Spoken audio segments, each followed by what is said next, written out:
Hey everybody, I tried to get some video this morning. We are loaded down. This is our last trip here to get hay. We are getting ready to pull out on the main road.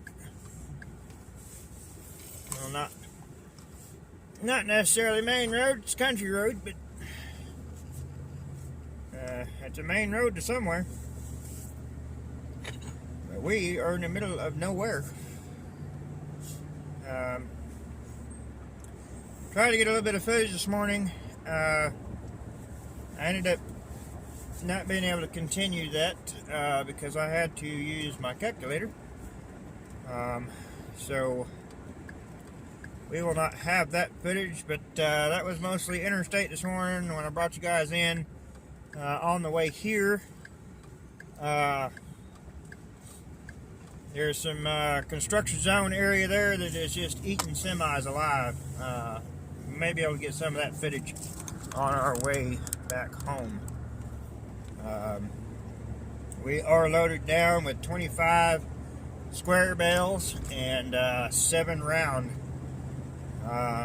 We've got 25 squares in the bed of the truck, 7 round on the trailer. We are strapped down and trucking. I don't know how the truck's going to handle the weight today, since we got a little bit more weight in the back of the truck, but it really don't feel any different than what we were dealing with yesterday. My little old half ton does quite a bit. I don't want to push my luck all the time. Now and then I find myself having to. Let me roll this window up a little bit, get a little bit of that wind noise out of here. But, I've been fortunate with this truck. It's done what I needed to do. I'd absolutely love to have a 3/4 ton or a 1 ton that's built for hauling weight. But it is what it is. We've got what we've got, and we're making it work. This is quite a trip for us, but as I stated in yesterday's video, there's not a whole lot I can do about it. We tried to find hay closer to home. It just irritates me when somebody wants to list things on Marketplace and then just not answer anybody. But if my money's not good enough for you, it's good enough for somebody else, and that's just the way it is. We found this guy. He's a little bit closer than a lot of the others that I found, and it's decent hay.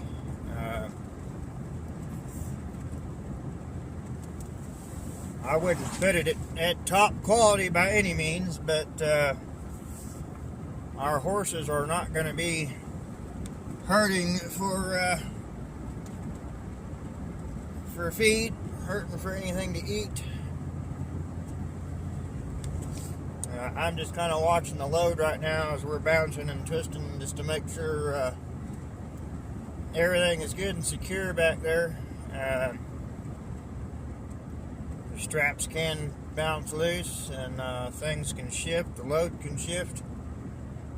I will be stopping up here before we get on the interstate just to make sure everything is still nice and secure and snug as a bug in a rug. Big horse operation here to the right. I don't know if that's a rescue or just a ranch, or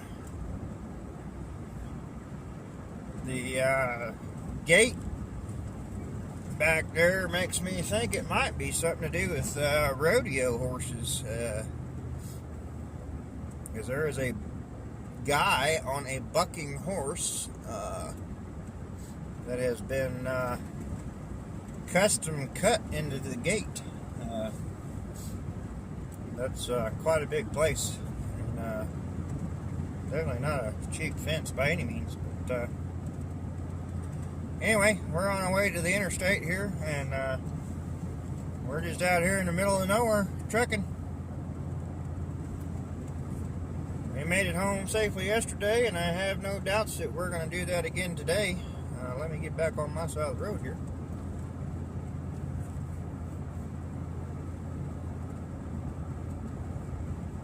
We pass a lot of vineyards, I guess what you'd call them.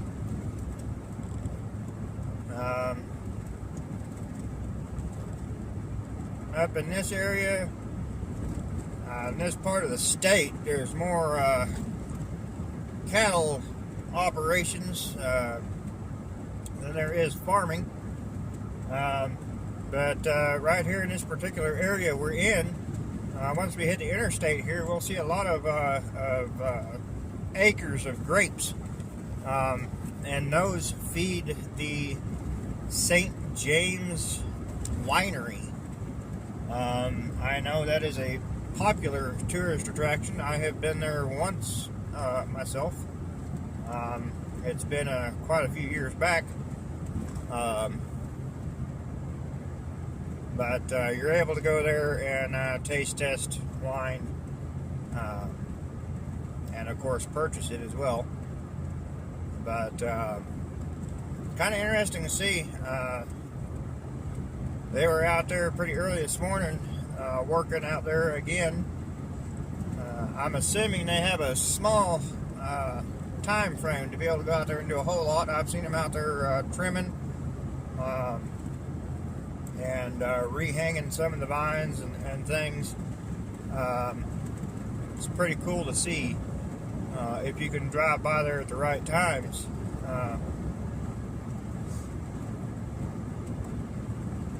It's just not something you see all the time, especially around here. It's mostly cattle operations. Not a whole lot of farming going on, and I've discussed that in one of my previous videos as well. There's some farms, but as far as cropland, I don't know if you're running cattle, if you're considered a rancher or a farmer, or how you determine that, but I've looked at that before and done some research and all that, but to me it's just terminology. It doesn't really matter to me what you call it. I feel like it's all farming, but I guess farming is actually, having, you can have livestock or you can have, crops. It's kind of a mixture. But anyway, I'm not going to get into all that. Doesn't really matter. You see a lot of cattle. Well,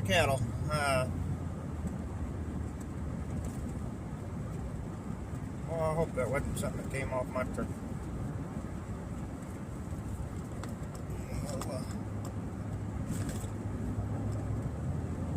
I didn't see anything come off, but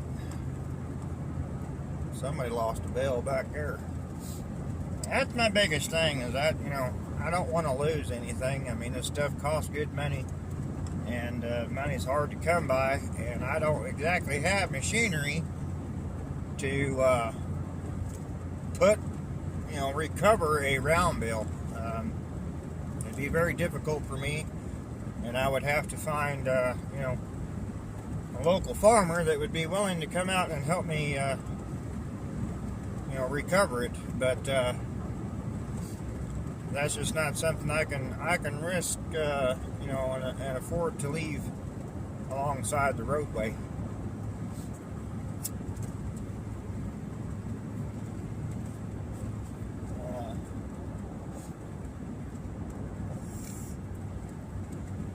I will be stopping up here before we get on the interstate, just so we can make sure everything is good to go, and I can probably get you guys out here and show you a little bit more what's going on.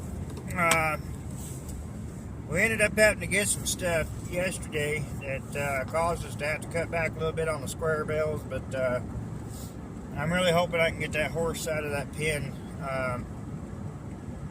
and not need more than the 25 bells that we've got. At least that is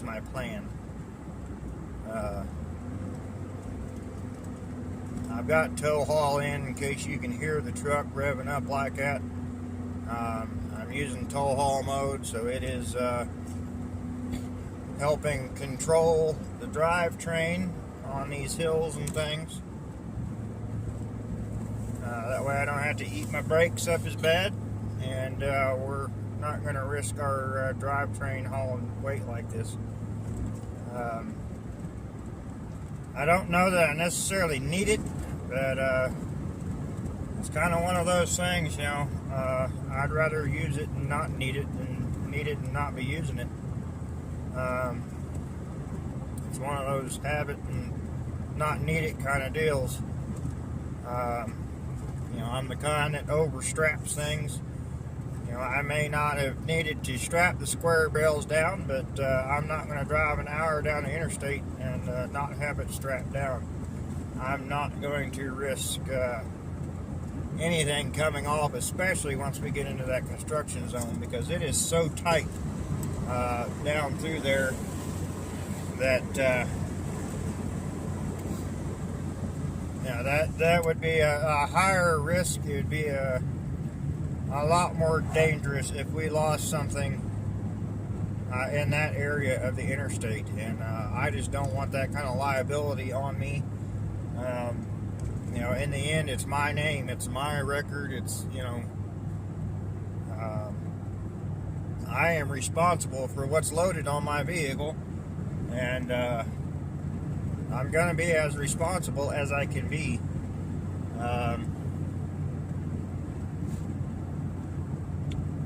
Luckily, the only thing I have ever lost is a square bale.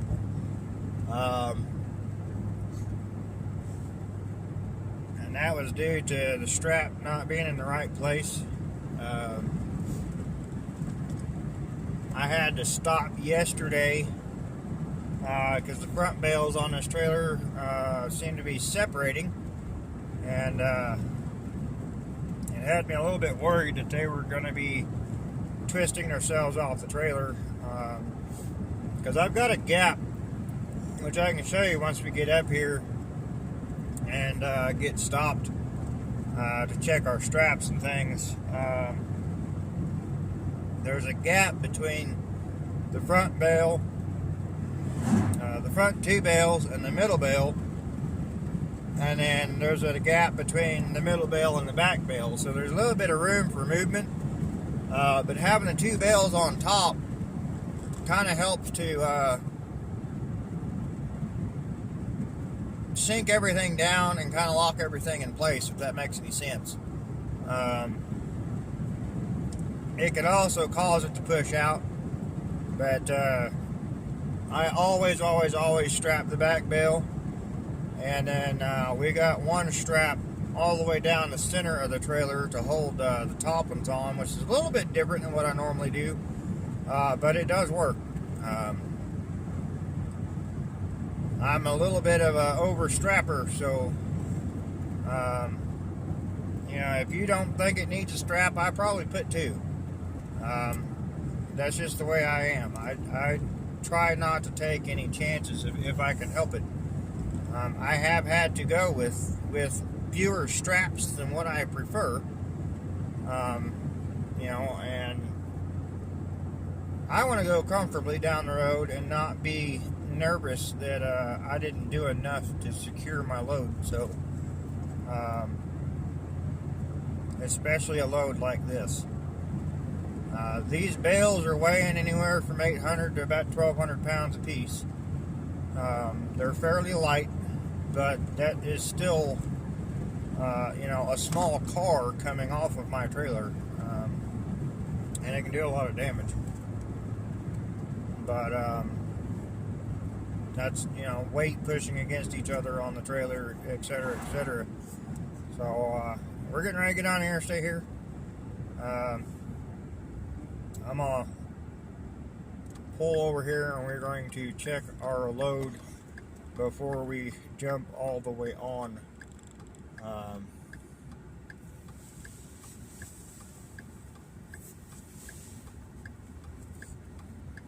We'll have to get in front of this guy here and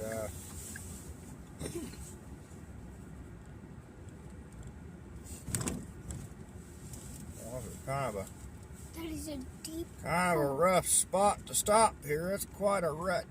I'm gonna ease into this. I want to get down here a little bit on the other side of that. I don't want to sit on that. That's kind of a deep hole. Yeah, that's a deep hole. Alright, so let's get out here and we'll check our load here. Alright, buddy. I'll be right back. You just hang tight. Alright. Oh. That was a little loose.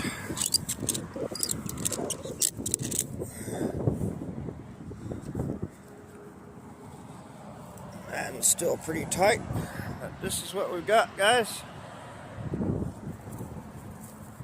Yep, that one.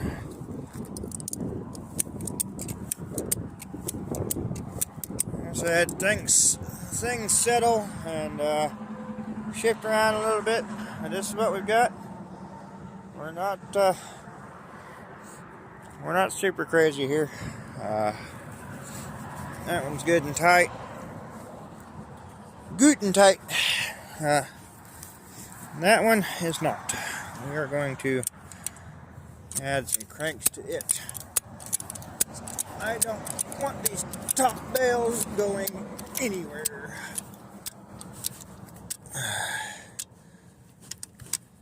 And there we go. That is tight yet again.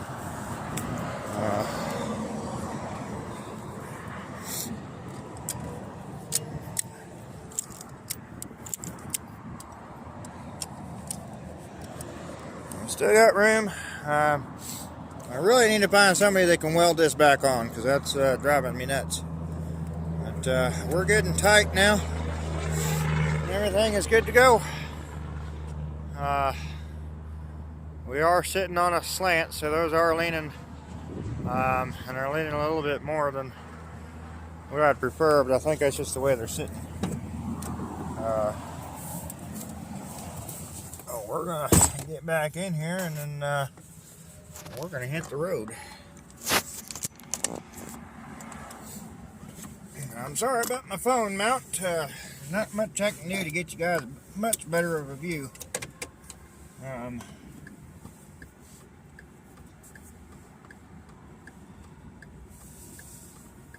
I wish that I could.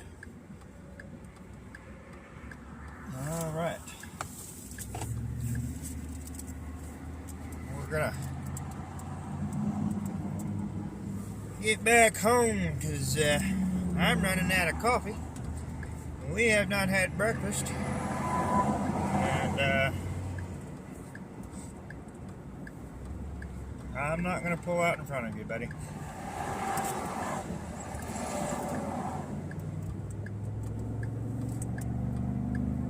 All right, let's get out here. There we go.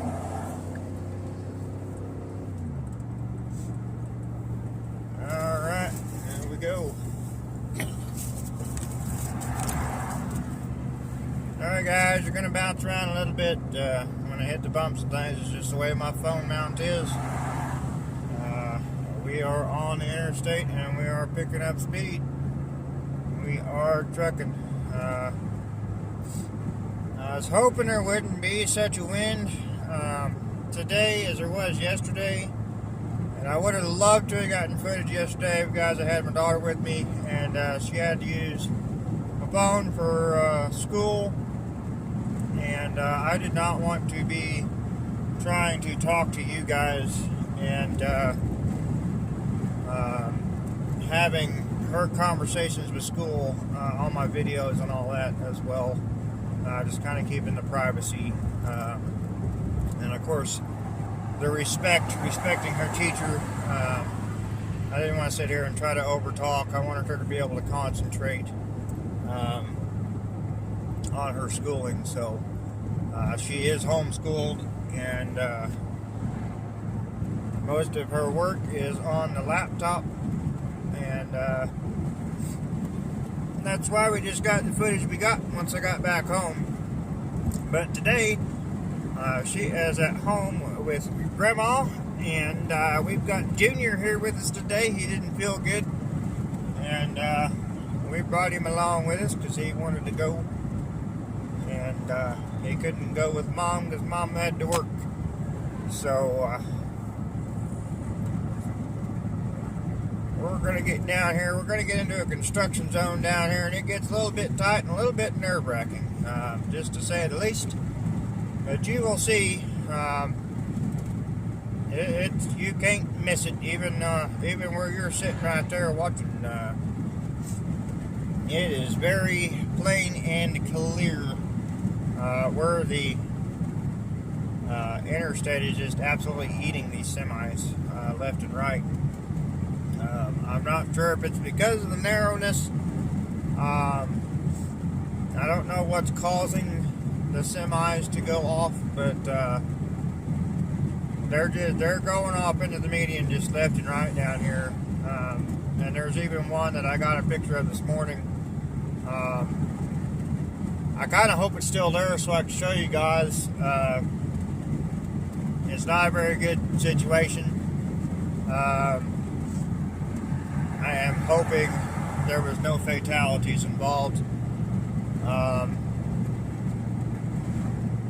But this truck is not in a spot that I would want to go in myself, especially in an 18-wheeler. If you guys are truckers out there, I've got a ton of respect for you. It's not just because of what you do. It's just it takes a lot to get these rigs down the road and get where you're going. You all deal with a lot of stuff. Sometimes you aggravate me, but you know, we all got to share the road. It is what it is.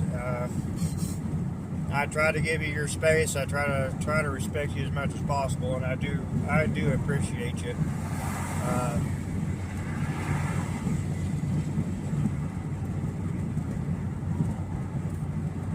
But this truck has went off.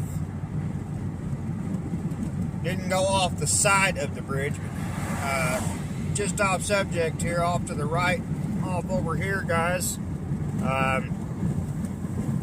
We just passed one, and we're getting ready to. We're coming up on this one over here. That is another vineyard, and they were out there. In fact, I think that's the wagon right there. They were in this morning when we drove by. That green thing right there is a wagon. And it is pulled by a tractor. They're out there doing something to the vineyard. Anyway, guys, back to this truck. It appears like it ran off the right side of the road, and it is down beside a bridge. Coming this way, I could barely see the top of the rig itself. And you could see about the back half of the trailer. It went down into the ravine.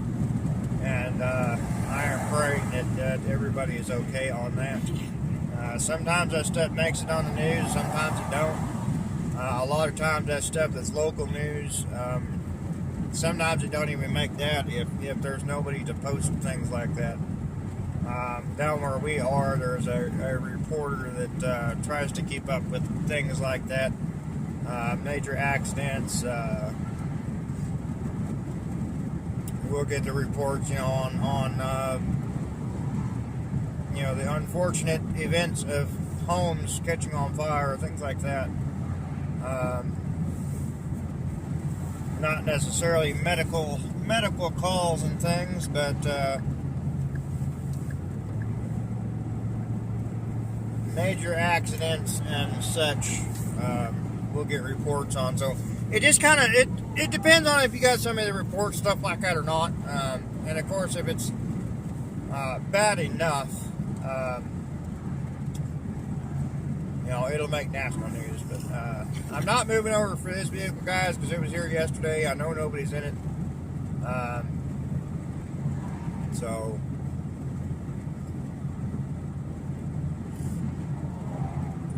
in this state, it's a move over or slow down state. It is advised that everybody, you tries to get over as much as possible when you see semis and things or vehicles on the side of the roadway just for safety. I don't think that should have to be a policy. I think that's just common courtesy and common sense, really. I mean, when we just passed the St. James Winery, if you guys pass through here or don't know, I would suggest you check it out sometime. It is a pretty nice facility.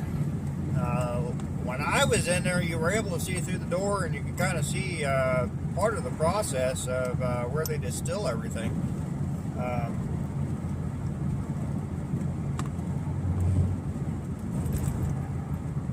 It was a cool experience. I'm not much of a wine drinker. I may not have found the right wine yet, but just not much of a wine person, I guess. I haven't spent a whole lot of time tasting wines to find one I like. I think I'm more of a sweet wine kind of person than the tartness. I really don't like a lot of tart. And don't get me wrong, I like a good glass of lemonade, but I don't do a whole lot of sour candies. I don't do a whole lot of that tart stuff, just because of the way it feels in my mouth. It really messes with my gums and my teeth. I have a weird feeling in my mouth, and it's just one I don't like. It's kind of like when I drink Coca-Cola, all that acidity. I don't drink Coke and Pepsi because of that. Cops are down there with Yep, that semi is. They're down here with a wrecker trying to get that truck out that I was telling you guys about. It's down here at the bottom of this hill, off to the right-hand side. They're down here off of the outer road trying to recover that truck that went down over the ravine. If you keep your eye on the median over here to my left, that would be between me and the traffic moving in the opposite direction there. It's just an absolute mess through here, but you'll see where it goes from that brown color to red, and it is you can't miss. That looks so Yeah, bad. that's a ride I wouldn't want to take. That is super bad. I can't see the front of that rig at all. I do. Even in my mirror, you can see the top of it only. That's a deep ravine right there.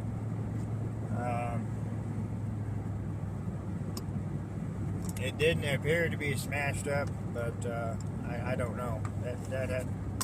I couldn't imagine taking that ride. But guys, it's narrow through here. I mean, you look at traffic in there. I mean, if you're not paying attention, you're easily going to end up not being able to stop, and that may be what some of this is, and they're just running off the road instead of hitting somebody. But for some reason, whether there's ice or not, we've just seen numerous trucks off in this median, and you can just see from this point forward, you can just see all over the place over here to my left and your left, where they have just been buried in the median and drug out of there. I mean, there's ruts in there that are about 3 foot deep. I mean, it's insanity. And it's every,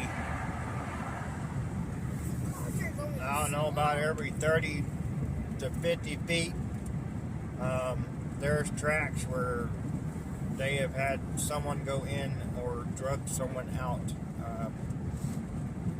A lot of this did happen during the ice, but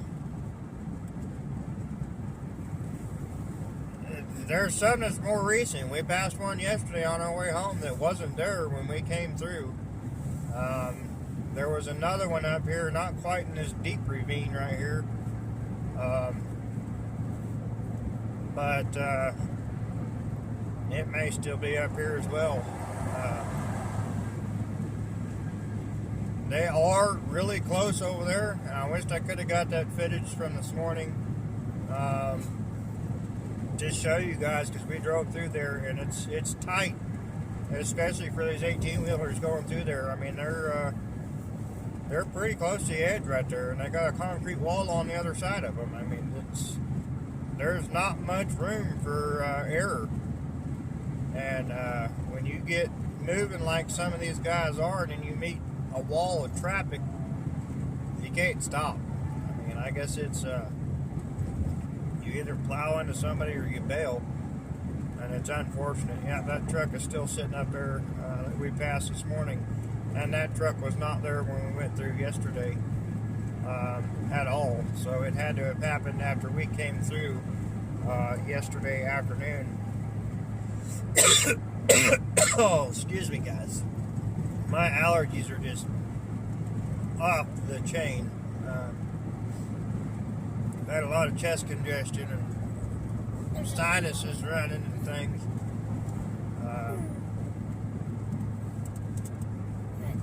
I am trying to keep up with traffic.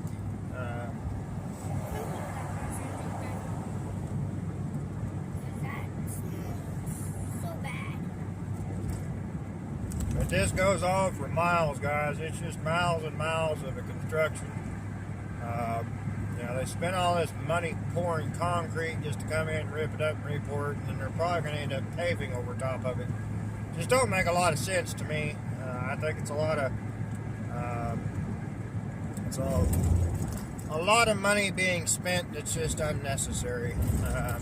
These concrete roads have just not held up the way that they were supposed to, and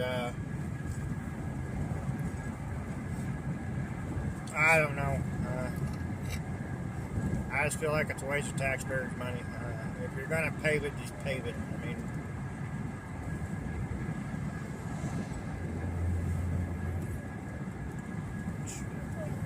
I don't know what all their plan is with all this, but that's a lot of marks. they are redoing concrete. I don't know if you guys will be able to see the machinery up here.